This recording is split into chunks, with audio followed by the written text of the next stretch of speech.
अपना मतदाता सूची में अपना अपना नाम चेक करो, क्योंकि ये सूची बनाते हैं और बाद में डिलीट कर देते हैं। जब जनगणना हो रहा है, हमसे पूछा जा रहा है तुम्हारी छत में क्या लगा है, तुम्हारी फर्श में क्या लगा है, तुम्हारी दीवार में क्या लगा है, तुम्हारे रसोई घर में क्या है, तुम्हारे शौचालय में क्या है, तुम्हारे चलने के लिए क्या है, तुम्हारे खाना बनाने के लिए क्या है। हर चीज का आपको ब्यौरा देना है, केवल जाति का ब्यौरा नहीं देना। देश में जातियों की जनगणना बहुत जरूरी है, क्योंकि इस देश में सबसे ज्यादा दलित और पिछड़े समाज के लोगों की संख्या है, और इतनी बड़ी संख्या के लोगों के साथ लगातार आजादी के पहले और आजादी के बाद अन्याय होता चला जा रहा है, और हमको हक और अधिकार से वंचित किया जा रहा है।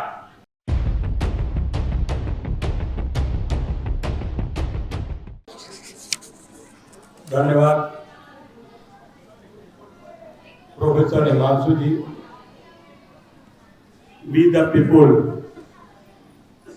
द्वारा आयोजित जाति जनगणना जरूरी विषय पर मैं आपके बीच में उपस्थित हुआ हूं। मैं धन्यवाद देना चाहता हूं अपने उन सभी साथियों को जो समय समय पर वी द पीपुल के द्वारा शोषित, वंचितों, पिछड़ों, गरीबों, किसानों, मजदूरों, छोटे कुटीर उद्योग करने वाले लोगों को जागरूक करते रहते हैं। इस कार्यक्रम में उपस्थित हमारे साथी इंजीनियर खेमचंद्र कोहली जी, प्रोफेसर सूरज मंडल जी, ज्योति माला जी, इस्माइली जी, सुखबीर जी, और अभी हम जिनको सुन रहे थे प्रोफेसर रतन लाल जी, उपस्थित भाइयों बहनों, नौजवान दोस्तों, पत्रकार साथियों, जाति जनगणना के बारे में हमारे विद्वान वक्ताओं ने अपने अपने ढंग से अपनी बात रख दी है। मैं भी उन्हीं से अपने को संबद्ध करता हूं, और प्रोफेसर हिमांशु जी ने मेरा परिचय भी दिया कि मैं समाजवादी पार्टी का मेंबर पार्लियामेंट हूं, और मेंबर पार्लियामेंट मैं उत्तर प्रदेश के उस जिले से आया हूं जिन्होंने भारत के प्रधानमंत्री रहते हुए मंडल कमीशन की रिपोर्ट लागू की थी, तत्कालीन प्रधानमंत्री विश्वनाथ प्रताप सिंह। उसी सीट से मैं समाजवादी पार्टी का निर्वाचित सांसद हूं। मैं गंगा यमुना के बीच में द्वाबा में पैदा हुआ, और कानपुर इलाहाबाद के बीच में एक पिछड़ा जिला फतेहपुर, जहां हम पैदा हुए, एक किसान के घर से निकलकर पढ़कर graduation, post graduation, law graduation करने के बाद पढ़ाई के समय ही 50 साल पहले हमने सामाजिक अन्याय देखा और दलितों, पिछड़ों का शोषण देखा, उत्पीड़न देखा। उससे व्यथित होकर हम राजनीति में आए, और 1980 में पढ़ाई लिखाई करने के बाद, चूंकि मैं किसान का बेटा, उस समय पार्टी भी किसानों की थी जिसका नाम लोक दल, और उसके नेता चौधरी चरण सिंह, और उस समय लोक दल के प्रदेश के अध्यक्ष, इस देश के जाने माने समाजवादी नेता धरती पुत्र मुलायम सिंह। मैं उनके सानिध्य में आया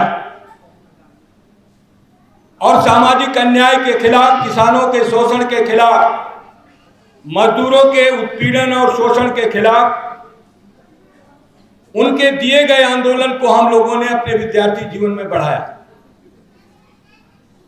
तब से लेकर अब तक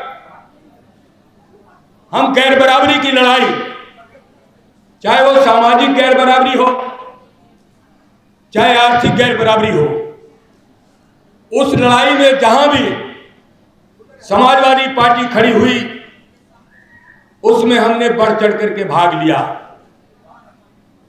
और राजनीतिक क्षेत्र में उत्तर प्रदेश जैसे विशाल प्रदेश की विधानसभा का मैं सदस्य 27 साल में हुआ। इसी सामाजिक अन्याय के खिलाफ लड़कर जिन वर्गों का अभी प्रोफेसर रतन जी उदाहरण दे रहे थे, उनसे टकरा करके हम 1984 में, 1985 में तत्कालीन प्रधानमंत्री इंदिरा गांधी की शहादत के बाद लोक दल के प्रत्याशी के रूप में विधानसभा जहानाबाद से चुनाव लड़े और जनता का आशीर्वाद मिला,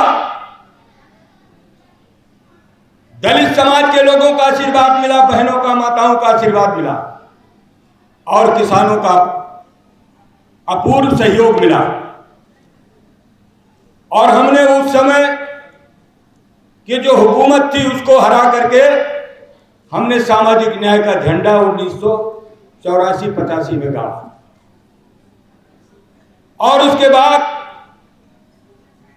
1989 में जब देश की संपूर्ण पार्टियां जनता दल के रूप में आई, जनता दल का मैं विधानसभा का प्रत्याशी बनकर धरती पुत्र मुलायम सिंह के आशीर्वाद से मैं विधानसभा का सदस्य बना दोबारा। और उसके बाद उत्तर प्रदेश के मंत्रिमंडल में मैं माननीय मुलायम सिंह यादव के साथ वन विभाग का मैं मंत्री बना। जब धरती पुत्र मुलायम सिंह यादव की सरकार थी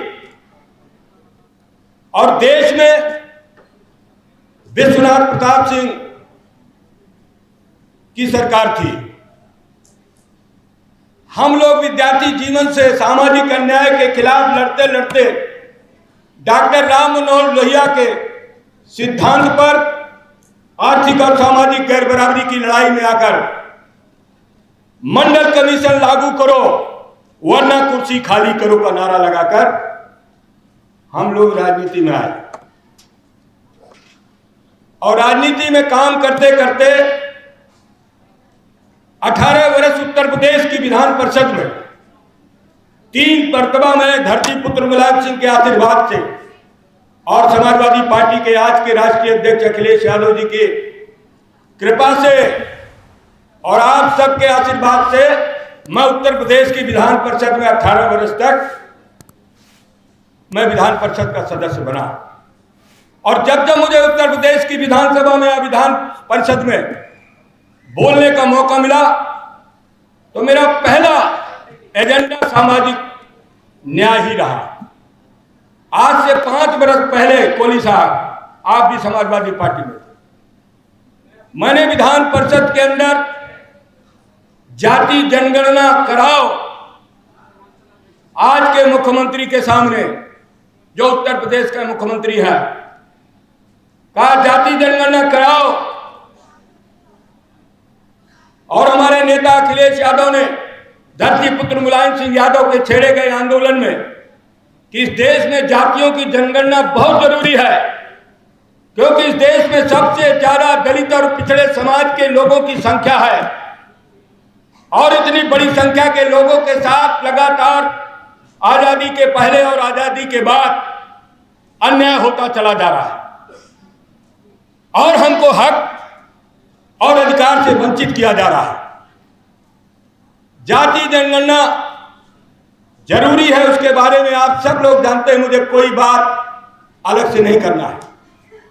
हमने विधान परिषद के अंदर जो आज फॉर्मेट है आपके पास जाति जनगणना का, और मुझे एक उत्तर प्रदेश के ही वरिष्ठ IAS ने फॉर्म दिया था जो आज फॉर्म लॉन्च हुआ है, उसको लेकर मैंने कहा, सरकार से कहा कि हम 33 चीजों को जनगणना में बताएंगे। हमारी जनगणना हर 10 वर्ष में होती है। 2011 में जनगणना हुई और 2011 के बाद जाति जनगणना तो छोड़िए, जनगणना नहीं हुआ। जानबूझ करके जनगणना कराने से रोका गया। जब हम लोग विधानसभा और विधान परिषद में पूरी तरीके से ताकत के साथ कहा कि जाति जनगणना कराओ, जिसकी जितनी संख्या भारी उसकी उतनी हिस्सेदारी, सामाजिक अन्याय नहीं होने देंगे, हम किसानों की फसल की लूट नहीं होने देंगे, हम मजदूरों के परिश्रम की लूट नहीं होने देंगे, हम माताओं व बहनों के सम्मान को किसी भी तरीके से आप उनके सामने हम उनका सम्मान करेंगे। और इन विषय को लेकर समाजवादी पार्टी पिछले कई चुनाव में इस बात को दोहराती आई कि जाति जनगणना जरूरी इसलिए है कि भाई हम लोग आपस में भी कुछ ऐसे लोग हम सबको लड़ा देते हैं कि तुम्हारी संख्या ज्यादा है, तुम क्यों नहीं लड़ जाते, और हमें लड़ा देते हैं। इसीलिए समाजवादी पार्टी ने सोचा कि सबकी जातियों की जनगणना हो जाए और उन जातियों की जनगणना के अनुपात में उनको उस रेशियो में उनको हक और सम्मान मिले। ये समाजवादी पार्टी ने आंदोलन शुरू किया और उसी का परिणाम है कि 2024 के चुनाव में उत्तर प्रदेश में इंडिया गठबंधन 44 सीटें, 80 में 44 सीटें जीत कर आया। और इस बात को बलपूर्वक हम लोग कहते हैं, किसी तरीके की न कोई संकोच, न कोई भय, न कोई लालच, क्योंकि जो आजादी हमारे पुरखों ने दिया, जो आजादी हमारे पूर्वजों ने दिया, त्याग बलिदान तपस्या के बाद हमको आजादी दिलाई, वोट ऑफ राइट दिया, मतदान का अधिकार दिलाया, वो मतदान का अधिकार वंचित न होने पावे। हम संपूर्ण लोग बाबा साहब भीमराव अंबेडकर के द्वारा बनाए गए संविधान के अनुरूप काम करें और उसमें उद्धृत जो हक है, जो अधिकार है, वो अधिकार हमको मिले। इस बात के लिए हम लोग राजनीति में आए। हम जब विधान परिषद में कोहली साहब 2021 में बोल रहे थे, उस समय जो वहां के विधान परिषद के चेयरमैन थे, उन्होंने मुझे बोलते हुए टोका, क्या आप जाति खत्म करना चाहते हो या जाति को बढ़ाना चाहते हो? मैंने सुनिए, मेरा कार्रवाई में नाम है, मैंने सुनिए चेयरमैन साहब, आप उस कुर्सी में इसीलिए बैठे हो कि आपकी जाति लिखी है और जात के आधार पर आप उस चेयरमैन में बैठे हो कुर्सी में, योग्यता के आधार पर नहीं बैठे हो। नहीं, तुमसे कई गुना ज्यादा ये दलित और पिछड़े समाज के लोग योग्य हैं। उन्होंने फिर मुझे उलझाया। मैंने कहा माफ करिए, मेरी आपसे थोड़ी सी उम्र कम है, मैं भी किसान का बेटा हूं, तुम जमींदार के बेटे हो सकते हो, तुम बड़े रियासत के मालिक हो सकते हो, तुम तथाकथित बड़ी जाति के हो सकते हो, लेकिन मेरी आवाज को तुम दबा नहीं सकते। और क्यों जरूरी है?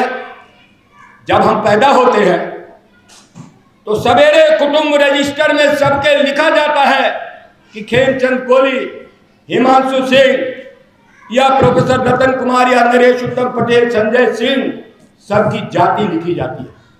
सवेरे जहां भी कुटुंब रजिस्टर होता है, पैदा होते ही हमारी जाति उसमें दर्ज कर दी जाती है। तो मैंने कहा, जब हमारी जाति हमारे पैदा होने पर तत्काल निर्धारित की गई, तो वो जाति को गिनना क्यों नहीं गिनना चाहते हो? गिनो और सबको बराबर का हक दिलाओ। वो शांत हो गए। तब से लेकर अब लगातार हम बड़े बड़े किसान सम्मेलनों में, मजदूर सम्मेलनों में, कुटीर उद्योगों के कारोबारियों के सामने बोलते हैं कि जाति जनगणना इसलिए जरूरी है कि आने वाले समय में हमारे बच्चों का भविष्य अच्छा हो जाए। हम नरक की जिंदगी में जिए, लेकिन हमारे बच्चे नरक में न जिए। इसके लिए हमको त्याग, तपस्या और संघर्ष करना है और जाति जनगणना करना है। हमने भारत की पार्लियामेंट के अंदर जब हम जीत कर आए 2024 में, भी 1.5 साल पहले, सर्वप्रथम हम लोगों ने जाति जनगणना की बात किया और जाति जनगणना कराओ, जाति गणना कराओ, इस बात को भारतीय जनता पार्टी ने सोचा और समझा कि समाजवादी पार्टी या इंडिया गठबंधन जाति जनगणना कराओ, संविधान बचाओ, किसानों की फसल की लूट बचाओ, महिलाओं का सम्मान बचाओ, इन बातों को लेकर जो 2024 में लोकतंत्र में दुनिया के सबसे बड़े लोकतंत्र में हिंदुस्तान का चुनाव हुआ, उसमें उत्तर प्रदेश में आमूल-चूल परिवर्तन हुआ। इस बात को भारतीय जनता पार्टी ने बहुत अच्छे तरीके से चिंतन किया, मनन किया और अभी 3-4 महीने पहले भारतीय जनता पार्टी के नेताओं ने घोषणा कर दिया कि हम जाति जनगणना कराएंगे, जाति जनगणना कराएंगे। करा करके उसी तरीके का जुमला फेंक दिया जैसे 15-15 लाख रुपए दिलाएंगे। यही तो 2024 के पहले कहा, 14 के पहले कहा कि हम सबको 15-15 लाख रुपए दिलाएंगे, सबको हम 90 दिन के अंदर महंगाई खत्म करके सस्ता माल दिलाएंगे। यही तो कहा भारतीय जनता पार्टी ने। और जब ये जान गए कि ये मुद्दा बहुत बर्निंग टॉपिक है, इस पर पिछड़ी जातियों के लोग, दलित समाज के लोग, हमारी माताएं बहनें, गरीब लोग संगठित होकर के हमारे खिलाफ वोट डाल देंगे, तब एक जुमला फेंक दिया कि जाति जनगणना कराएंगे। लेकिन वो जाति जनगणना कराने की भावना नहीं है और नहीं तो ये कार्यक्रम करने की जरूरत नहीं होती। जब जनगणना कराने की बात कर दिया तो उसमें केवल एक कॉलम ही तो लिखना है कि हमको आप किस वर्ग से आते हैं, किस जाति से आते हैं। आप पहले जनगणना कराने की बात कर रहे हैं, अभी 2 साल जनगणना कराएंगे और जाति जनगणना कब कराएंगे कुछ नहीं आता पता। ये बात हमने लोकसभा के अंदर कहा और लगातार सरकार के ऊपर दबाव डाला। जन समर्थन पूरे देश का है, पूरे देश के दलित समाज के लोग, पिछड़े समाज के लोग, गरीब समाज के लोग, महिलाएं बहनें सब चाहते हैं कि हमारा जब जनगणना हो रहा है हमसे पूछा जा रहा है तुम्हारी छत में क्या लगा है, तुम्हारी फर्श में क्या लगा है, तुम्हारी दीवार में क्या लगा है, तुम्हारे रसोई घर में क्या है, तुम्हारे शौचालय में क्या है, तुम्हारे चलने के लिए क्या है, तुम्हारे खाना बनाने के लिए क्या है। हर चीज का आपको ब्यौरा देना है, केवल जाति का ब्यौरा नहीं देना। अभी हमारे कई साथियों ने कहा कि आप पशुओं की जनगणना कराओ, आप किसी तरीके की जनगणना वो उनकी गणना कराते हो, लेकिन इंसान किस जाति में पैदा हुआ जब उसकी रजिस्टर में लिखी हुई जाति है तो क्यों नहीं कराते हो। और ये तो कराना ही पड़ेगा क्योंकि हिंदुस्तान का पिछड़ा समाज भी जागरूक हुआ है और इसीलिए भारतीय जनता पार्टी एनडीए की सीटें लगातार कम हुई है और 2027 में उत्तर प्रदेश के अंदर से ही ये लड़ाई जीत में बदलेगी और उत्तर प्रदेश में इंडिया गठबंधन की सरकार होगी। आप सबका आशीर्वाद चाहिए। और ये बात मैं और लंबी न करते हुए इतना कहना चाहता हूं कि अभी SIR, अभी मतदाता सूची गहन पुनरीक्षण किया। हम गरीब लोगों को, हम अनपढ़ लोगों को, हम कम पढ़े लिखे लोगों को परेशान किया गया कि आपका कहाँ जन्म हुआ।